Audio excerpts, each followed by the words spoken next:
Welcome to the Battle Buddy Podcast with Keith McKeever. Hey there, everybody. Welcome back to another episode of the Battle Buddy Podcast. I have Tori with me today, and she's going to share a story that is really, really personal. It's really, really deep. So felt like it's the best thing to do is get a little bit of a trigger warning. We're going to talk about military sexual trauma today. So if that's something that you don't want to hear, maybe you skip this episode, but just be aware that that's what we're talking about. If you are somebody who has experienced that and you haven't reported or you want to, I'm going to keep this scrolling at the bottom of the page.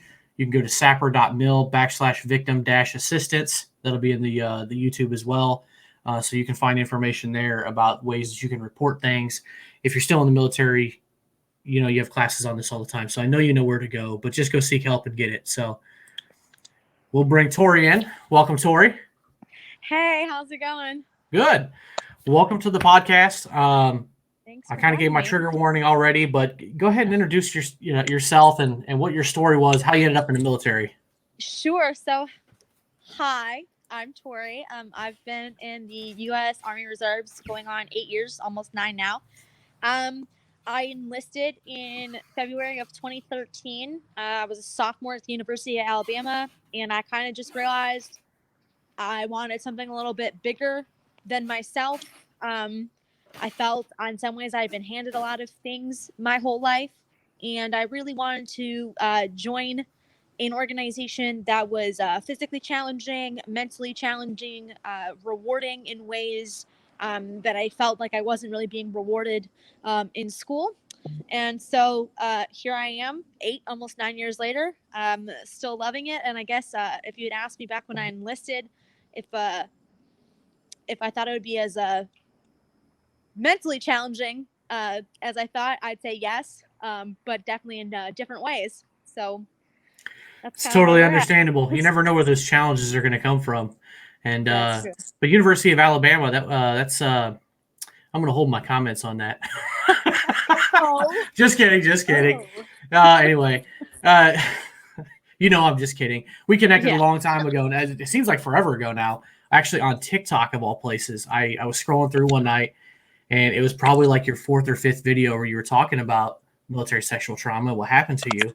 And of course, I was like, oh, I got to go back to story number one, and I gotta listen the whole thing through. And I think I sent you a couple of messages. I was like, hey, if you're comfortable with this, I want to have you on the podcast to talk about this, because this is unfortunately, it's an under talked about topic. It is. When we know that this happens so frequently to women and men. You can't forget the men. I mean, that happens.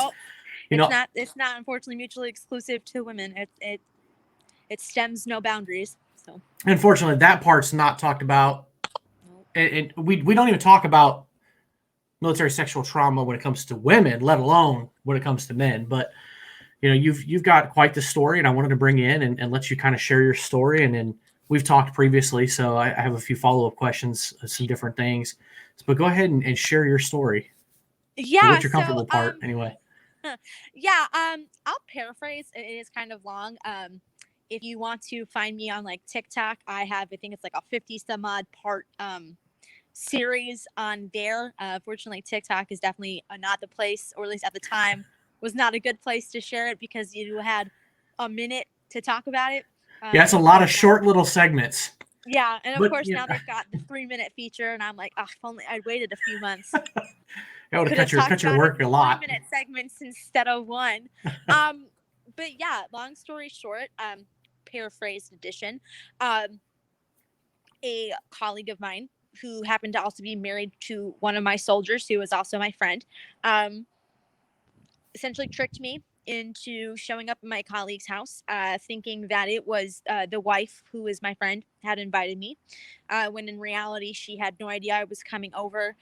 She was not even expecting a guest. She was actually not even in the room at the time. And that's kind of where some of the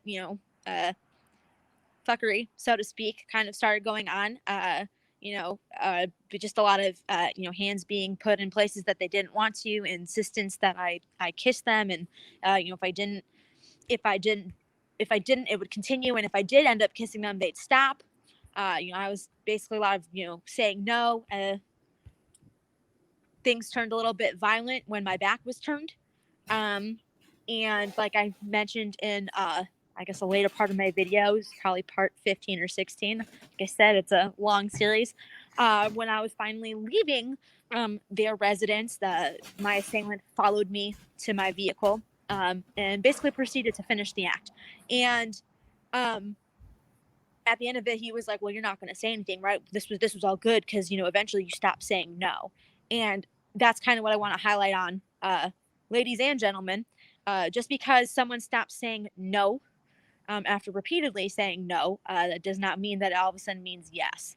And that's one of the things that I really struggled with afterwards, is because I had stopped insisting that my space was my space and, you needed to stop. That I felt that somehow I had still brought it on myself.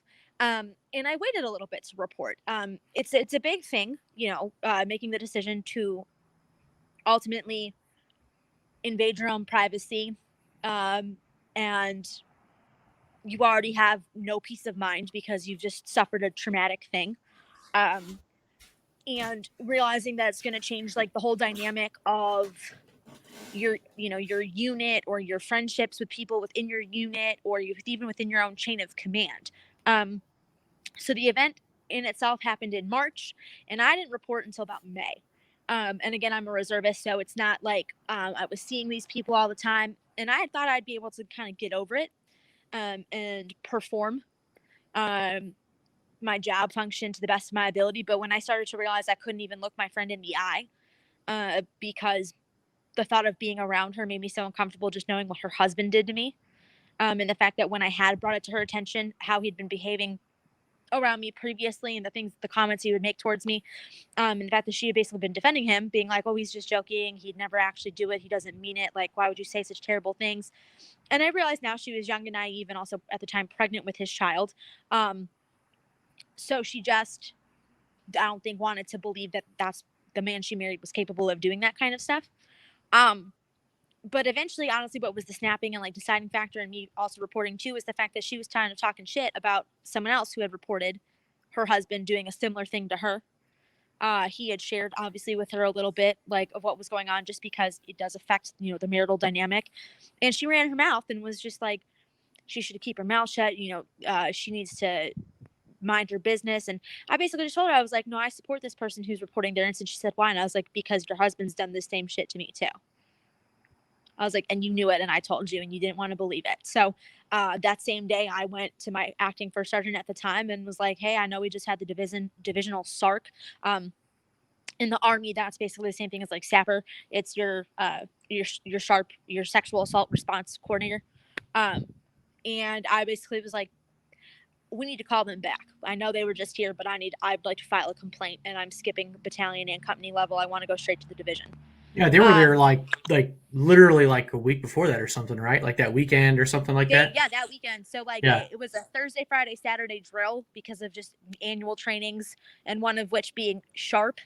And because there's had been already such instances of issues being reported within the companies in our battalion, the division had come out deciding like, hey, we're going to have a division event. Basically saying this is our policy. We don't tolerate it. And so I skipped basically every step on that ladder. I was like, I have no interest in going company or battalion level or even brigade. I want to speak to the division. And within 24 hours, I was in contact with our divisional representative, and we started the ball rolling.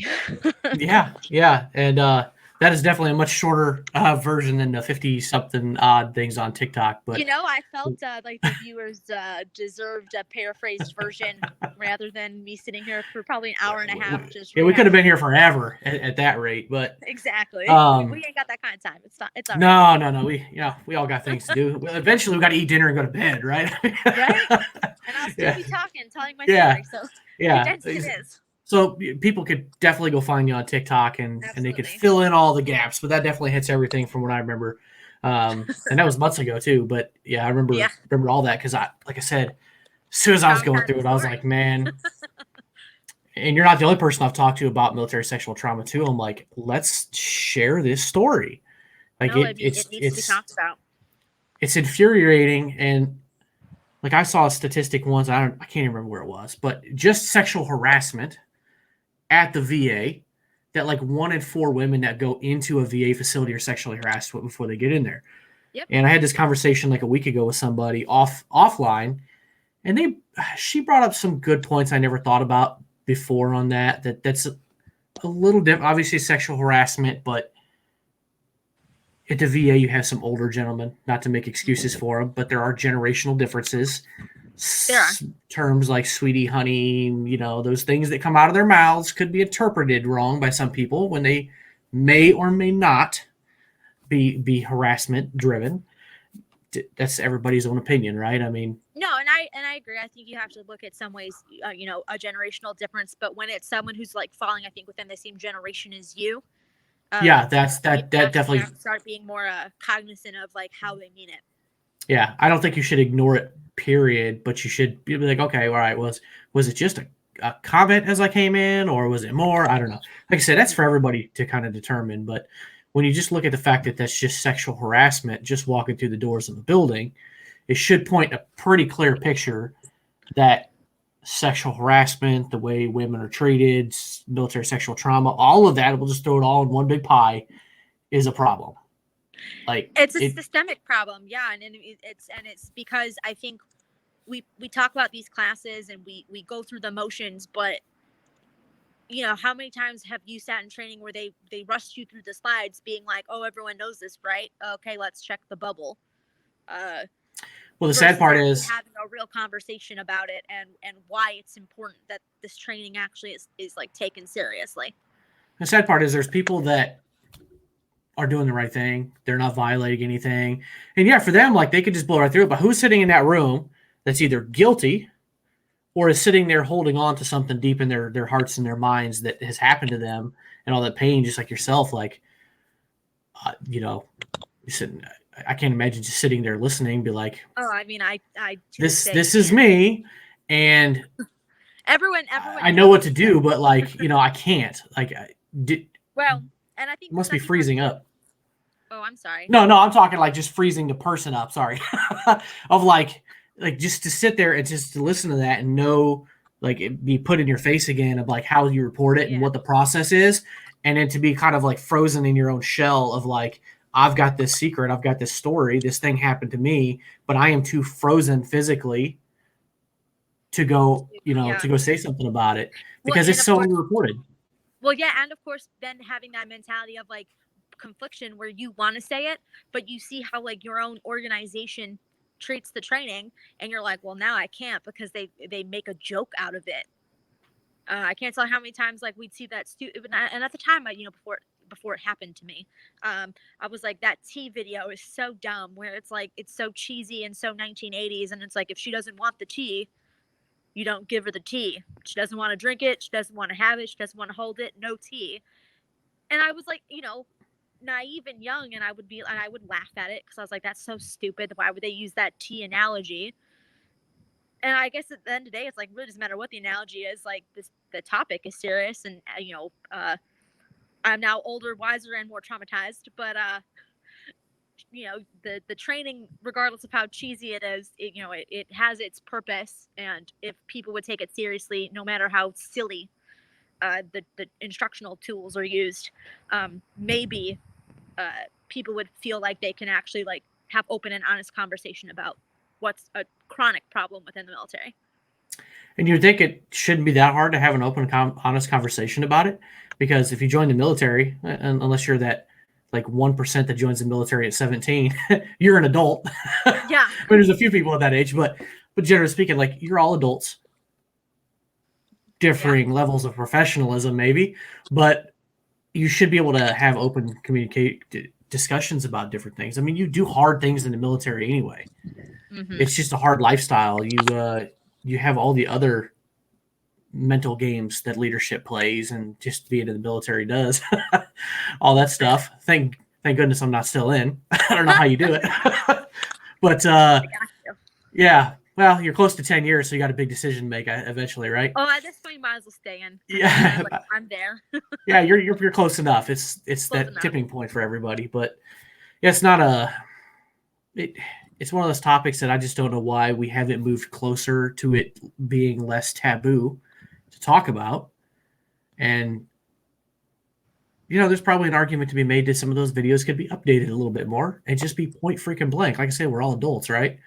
Like, just call it like it is. Don't use Spade is a spade. code words. So, No. but after you reported everything, I'm kind of curious how was the attitude of your chain of command during that process, and has it changed at all? I know the answer, but for the listeners and the viewers. Oh, that's funny. That's a good one. So when I finally reported, I be very following battle assembly, which was like the next month. I had a sit down with my battalion commander, who proceeded to be like, "I'm so sorry this happened to you. I'd like to start a parallel investigation because you mentioned drinking at a training event. I need you to rat everybody out who was drinking, to include yourself. Give me a sworn statement because now we're going to open up a parallel investigation on you and the drinking." And I was like, but the drinking occurred 6 months before I got assaulted. How does us drinking at an event that was not unit sponsored correlate to me being violently assaulted 6 months later? No, sir, I will not. I will not write a sworn statement on something that has no relevance to my case. I don't know what's more concerning, the two things that are unrelated, or apparently the commander was more concerned with underage drinking than military sexual trauma. Well, the thing is like, with the exception of one person in that group, everyone was over the age of 21. So it's not even like we were doing something we weren't supposed to be, with the exception of it being like in a barracks. We had clear instructions from our instructors that after hours, if you wanted to go get drunk or do whatever, as long as you showed up by 7 a.m. the next day for class, they didn't care what you did, as long as you were over the age of 21. There's a lot of other shenanigans going on in the barracks or dorms or tents or whatever, whatever branch you're in, or whatever the Coast Guard does. But, there's more concerning things than underage drinking going on there. Well, exactly, or just drinking in general, especially if it's like one person's underage and everyone else is 23 and older. Like, what's the real concern? Like, the 19-year-old in the group who didn't drink, or like the fact that it's like that's what you're choosing to go after, versus the fact that like the person who assaulted me was also in the group of people who had been drinking at the time 6 months ago. Yeah, it's pretty concerning that they were had their eye over here when it should have been over here. Like that's one instance of a lot, because we were getting ready to go to annual training, and so I was there to help my section, because I work in an S shop, get ready. And part of my job is going through the motor pool to get to our cages where all of our equipment was being stored. And my assailant was the motor sergeant, and at the time he was still there, even though he was supposed to have been removed from our facility. I had a military order of protection out against him. He couldn't be within 500 feet of me. He was still on the same property as me. And my acting first sergeant's opinion at the time was, well, Ann Adams, you just stay inside. You get the other privates in your section to do all the work, and so that way you don't bother him, so that he can do his work. And I was like, well, I have to work too, and I'm the one who didn't do anything wrong, so why does my work and why I'm here on orders weeks before we're supposed to go to AT have to be the work that suffers when I am the victim here? Well, he has more important things to do than you, so you shouldn't get in his way. Well, that's just what I was thinking when you were sharing that. I'm like, his mindset must have been that your job was not as important as his. Yep. Like I knew you were going there. So how has leadership? Well, you're in a different unit now, correct? No, actually, I'm still. So when I deployed, I got transferred to a different unit. But then once my deployment ended, they sent me right back to the unit that I got assaulted in. So do you have new leadership now, and how does their outlook on military sexual trauma appear to be? How do they interact with you? Is it different? Is it better? I hope in some ways. Honestly, it's hard to say, because they claim they have a zero tolerance policy. They claim that anything that could be conceived as MST or just sharp or anything in general is like not tolerated at all. Well, it's the company line, right? The Army's line. I mean, we don't do that. No. Mm-mm. But I can state that, like, I've had instances occur to me where I've been harassed in supply cages by someone who knows that I previously reported a sharp incident, and like as they left after having like grabbed my ass, being like, all right, don't sharp me now. And I was like, seriously, then why would you even touch me? Or I've had people within my own unit being like, we saw your TikTok series, wouldn't want to be another TikTok story, so guess we're going to stay away from you. And I'm like, okay, well, I wasn't sharing what happened to me to like cause problems. I'm sharing it because it happens and this unit doesn't do shit about it. That's why. And neither does arguably any other unit out there. Pretty much. Or at least so it feels. Let's cross our fingers that there's at least a unit out there and some leadership out there somewhere that's taking this shit seriously. Crossed. Like, but yeah, I mean, I guess too, in terms of like this command, like, I've put in a promotion packet probably once a quarter since they've taken lead. I still haven't been picked up for E5, and no one can tell me why. My name, I thought, used to mean something when like it was my word involved, and now I get a lot of like, well, trust but verify what she's saying. I mean, shoot, the unit I deployed with, I was passed over on opportunities to go farther into theater because the commander was going around telling people I'm not to be trusted. I'm a troublemaker. Tell your soldiers to stay away from her. She's bad news. She's going to tank the whole unit. And saying that like my complaint was a lie and unfounded, even though by that point he had been convicted. Or not convicted, but like they had enough evidence to state that like it was myself and at least 5 other women that this guy had assaulted, all within the same organization. 1 is bad, but 5 is a pattern. Yep. That's a very clear pattern.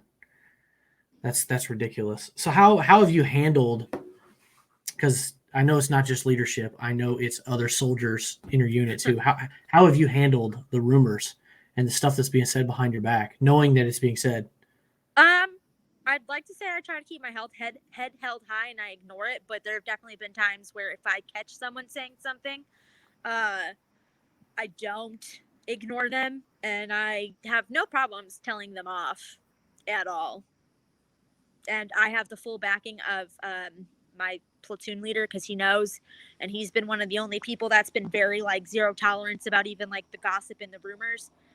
So basically he's been like, if you hear it, he's like, I don't really care what you say. It's like, as long as other section leadership doesn't feel the need to try to counsel you, he's like, you can handle it however you want.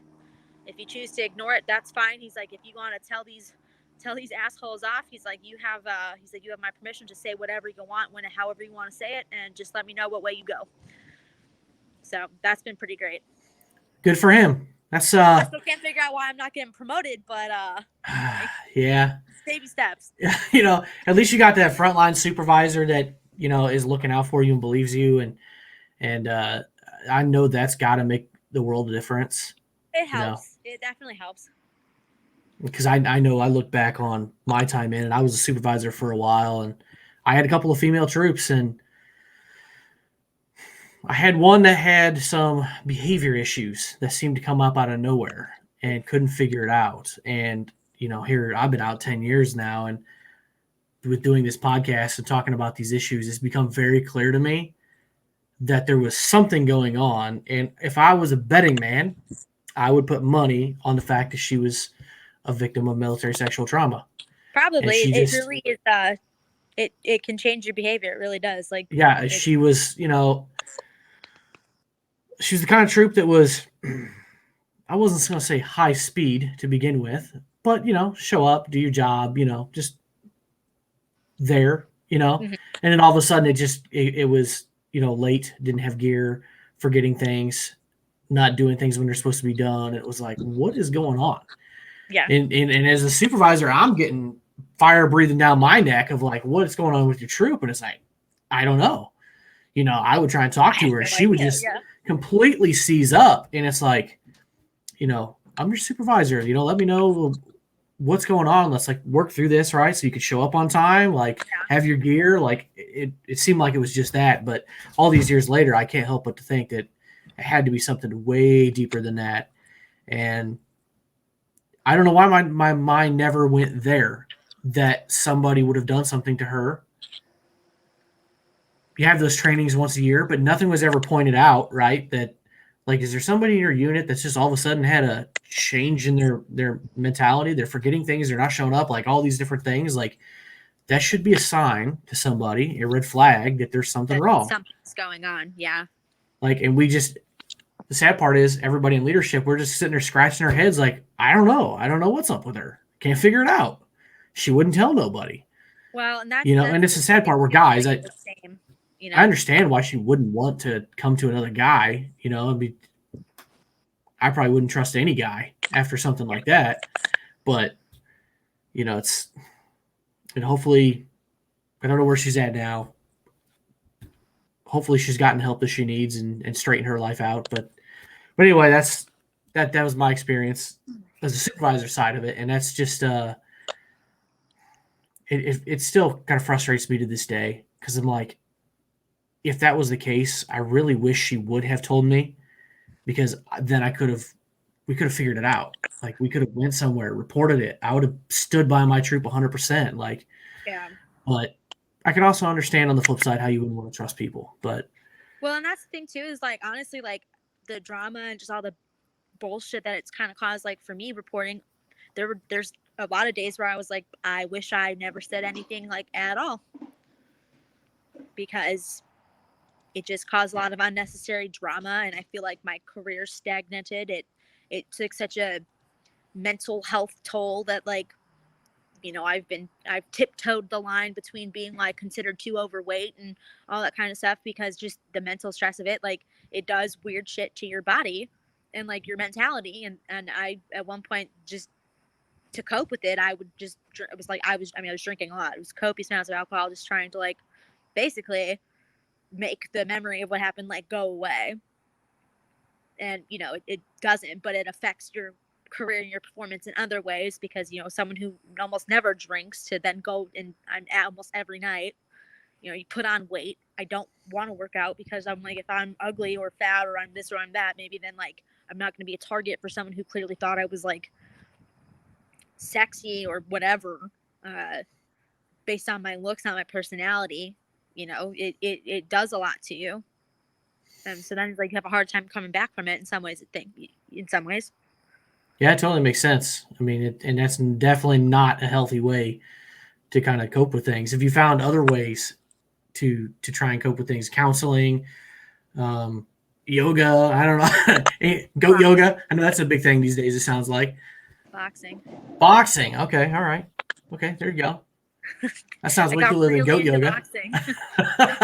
Really into boxing. That's good. A great way to let some frustration out, right? Yeah, I love hitting things. Yeah, well, that's good. And you can do it by protecting your wrists and not breaking knuckles. Exactly. That's always good. So you're Sharp representative. I want to talk about them because I know you've talked very positively about them and the whole process. How did that go for you, and what kind of relationship did you have with them as they try to help you?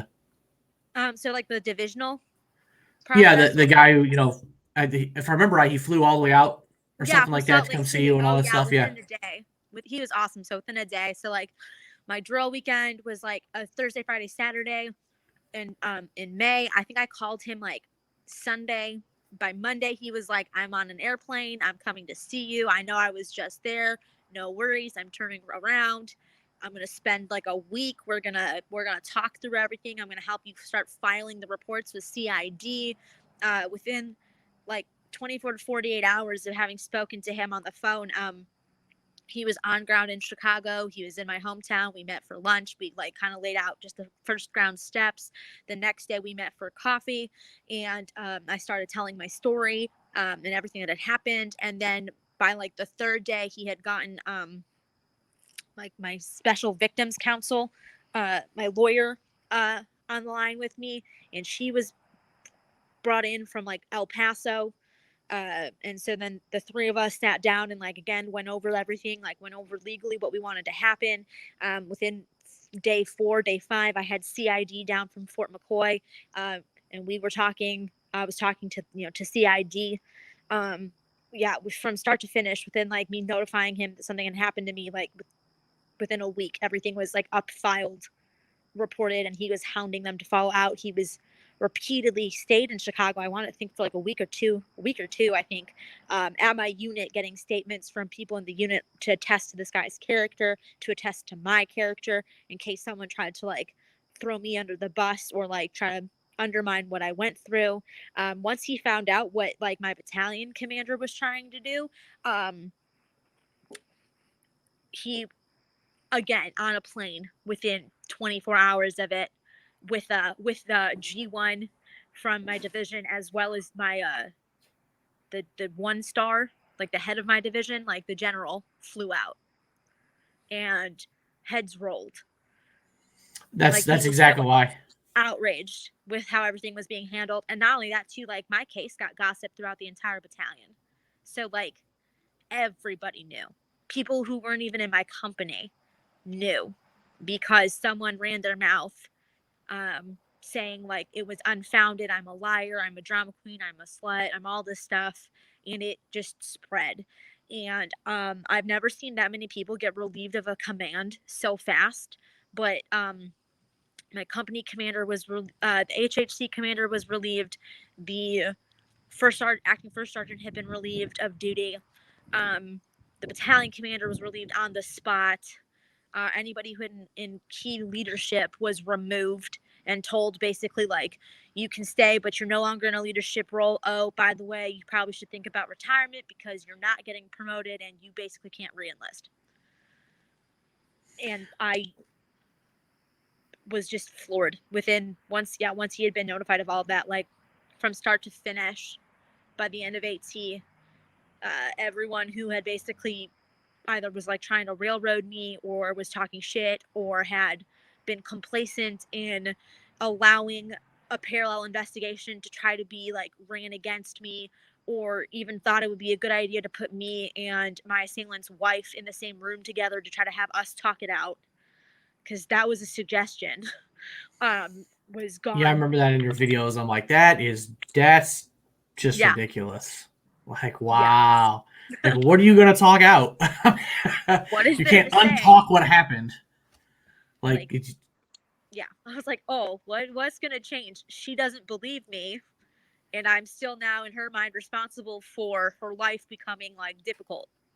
So I'm sure difficult's an understatement for how that ended up, but that's why I wanted to ask you about that, because it's an important part of your story, and it's a positive part of your story, right? Having the help you need in chain of command, getting, having heads roll. But the goal of my podcast is obviously to let people know that inspiration and hope, right? And there's some positivity. Now, I'd say having heads roll across leadership is probably not realistic in most cases, but no. I would hope that all of those coordinators, all of those advocates or sharp, whatever it's called in each unit, like those people should be doing that kind of stuff for you. So people who are listening or watching, if this has happened to you and you haven't reported it yet, just know that there are those people out there, the same ones that you see in the videos, right? That's their job.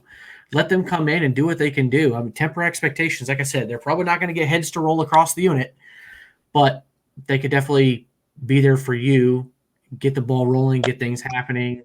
I guess at the end of the day, it's everybody's own individual decision, whether you want to do want to report it or not. But, if you don't, then that person, in my opinion, that person's out there to do it again.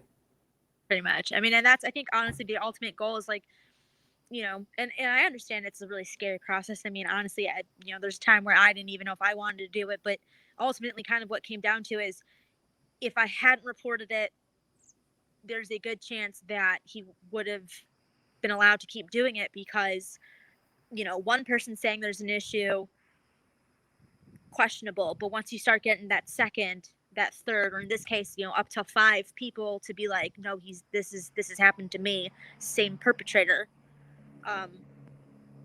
it in some ways can like spark and prompt, not necessarily change, but it brought divisional awareness to like my situation.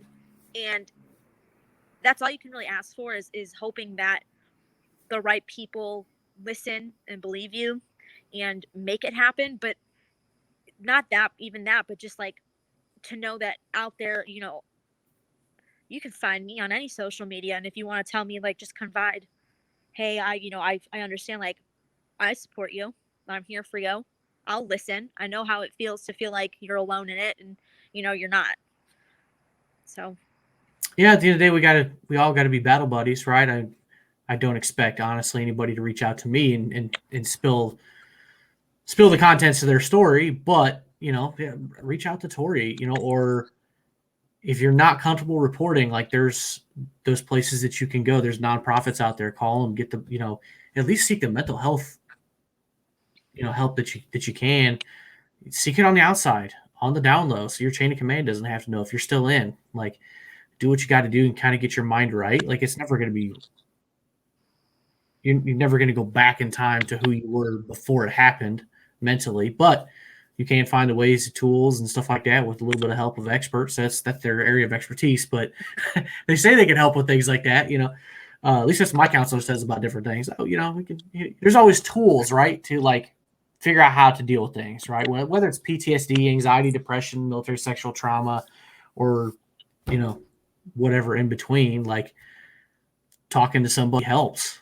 It just you tell your story, they give you tips and advice on how to deal with things. So reach out to somebody, right? Find a battle buddy somewhere to talk to. I mean, I feel like you got to, otherwise, you know, it's going to eat you. And that's what we don't want, is it to eat you when it should be out there. I couldn't agree more because we know, as we know, there's two pandemics going on in this world right now. One of them is a virus.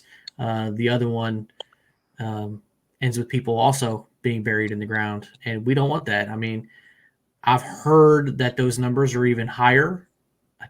I think it takes a couple of years really to get full statistics on it, but I think we'll find that 2020 and 2021 numbers are going to be much higher than 22 a day. Mm-hmm. And if you were to really take, you know, active duty and it's like, can you really accurately tell the veteran population? I don't know. But no matter what the number is, this is just way too high. So you can't let that stuff just fester inside of you forever and ever. I don't care what you're dealing with. Like, don't let it fester. There's help out there. Get it somewhere. Exactly. But speaking of advice, I had one additional question for you. Absolutely. You had mentioned in a previous conversation that going through boot camp, your drill instructor said something to you and the other ladies in your unit, and I'd like it if you would share exactly what they said, because I think it blew my mind to hear it. Was it? It was about women about being a woman in uniform. Oh, and expectations. Yeah, okay. It didn't register with me at the time what it was being said, because I was just like, oh, that sounds like me. But Pro said a lot of things, right? Yeah, I was like, but basically, he was gathering actually like the men around, but he was Okay. like, privates, listen up. He was like, and of course I'm walking by, so I'm kind of stopping and I'm like listening because I'm like, oh, we're about to get some words of wisdom, right? And well, there's two things. I'll just say the two things. One was I had a drill instructor tell me and all the ladies, because he took our driver's licenses and was like looking at our civilian pictures, and basically he was telling you if you were hot or not before the Army. That was one thing. And then the other thing that I had happen to me was this drill sergeant, platoon, or sorry, not drill sergeant. That was at AIT, and this was just the platoon sergeant calling all the gentlemen around, and he was like, "Privates, listen up. Get you a girl. If you're going to date a girl in the Army," he goes, "get you a girl who, when you're walking by, you can see that her ass fills out those OCPs." He's like, if you can clearly see her ass in this uniform, she is a keeper." And I'm like, I'm walking around and I'm like, huh, well, you can see my ass. I was like, oh, he's talking about me. Or people built like me. Wow. There's no secret, I'm more curvaceous than most, and the uniform does not hide much. Let's put it that way, even though it's supposed to. And I was just like, it didn't register with me until after the fact, and I was like, oh damn, okay. way to sexualize the uniform, my guy. But all right. That's why I asked that, because it's like that's just the culture, and that's what the fight has got to be against. Like Exactly. Perfect example of what not to do or not to say.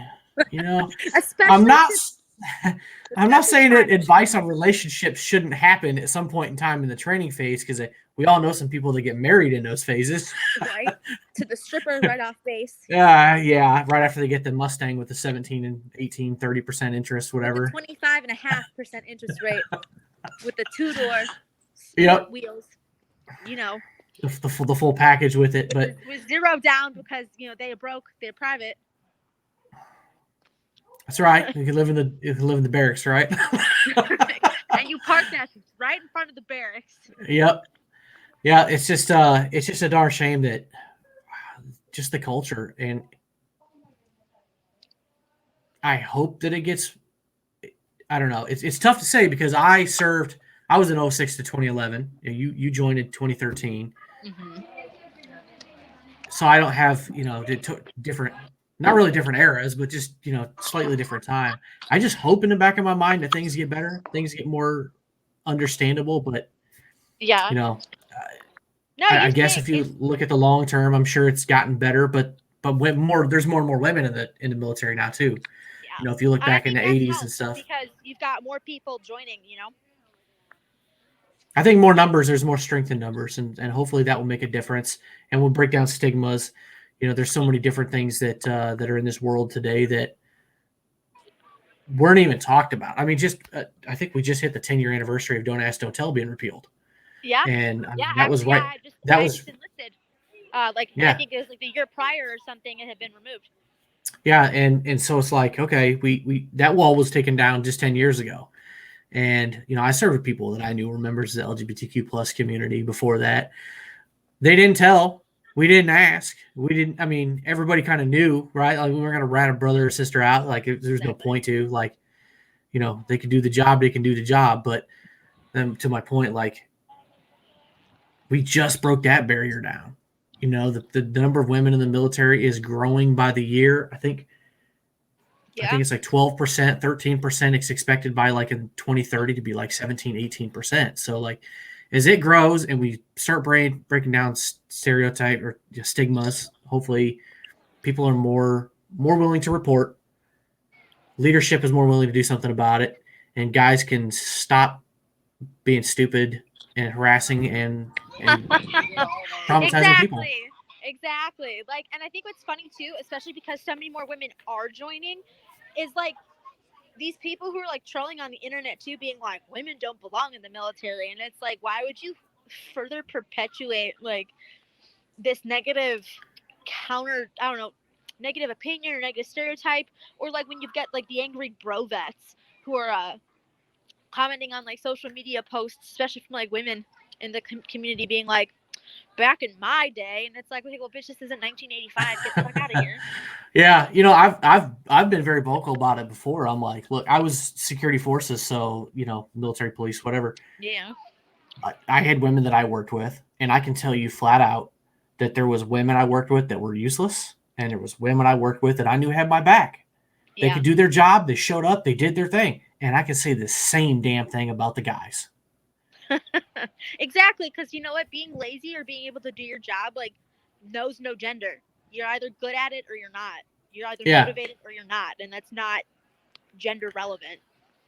Yeah, now there was a few times where I had questions about some people and their abilities to do things. Like, are they going to be able to pull my fat body out of a seat of a Humvee in a rollover or something like that? But I'm like, if it is what it is, right? I hope they'll summon up the strength, because there's men and women, right? There's some that are pretty small and petite out there. I'm like, they might surprise you. I can leg press 570 pounds. That's a good point. That's what I said. Once that adrenaline hits, you'd be surprised what you can do. So, but that's all I had. Was there anything else that you'd like to share? Anywhere people can reach out to you. TikTok. I know you got a YouTube channel as well. Sure, I'll I'll start dropping the socials. Hey, if it helps, I think your story is out there on exactly. TikTok and I'm stuff. I'm here for you guys. Like, honestly, like, if anyone ever needs to talk or wants to message me, you can find me on TikTok. It's Tori Adams 0 is just my username. You can find me even on Facebook as Tori Adams. You can send me a message there. I'll get it. I have a YouTube channel if you want to, see me talk more in depth about this kind of stuff. And that's Raising Riley. I do a lot of like motherhood and like military content, especially with my daughter being a military family. But yeah, I'm here. I'm so happy I got to be on the show and tell my story, and I'm an ear to listen. So if you guys ever want to reach out, please like hit me up. I'm here to hear your story and hear your truth. Once again, Tori, I appreciate it. Once again, for the listeners, sapper.mil/victim-assistance is a place where you go right to the DoD site. They've got resources on there. That's a place to start. If you're still serving, all the places you can go. You can go to my website, battlebuddypodcast.net. I'm trying to always add more resources there, but reach out to somebody. I guess that's the message, right? Whether or not you want to share your story or not, at least get the help that you need, because what you've gone through is traumatic, and go get some counseling, go get some help. There is no stigma there. I can't say that loud enough. There is no stigma to talking to a counselor. Never. There is not. Don't listen to somebody saying they're going to take your weapons away or your career is going to be over with. There are nonprofit options out there. Reach out to me. I'll hook you up with them. So anyway, I will let you get going, Tori. I appreciate it. Thank you very much. You keep doing your thing. Appreciate you serving, and take it easy. Yeah. Have a good rest of your day. Thanks so much for having me. Yep.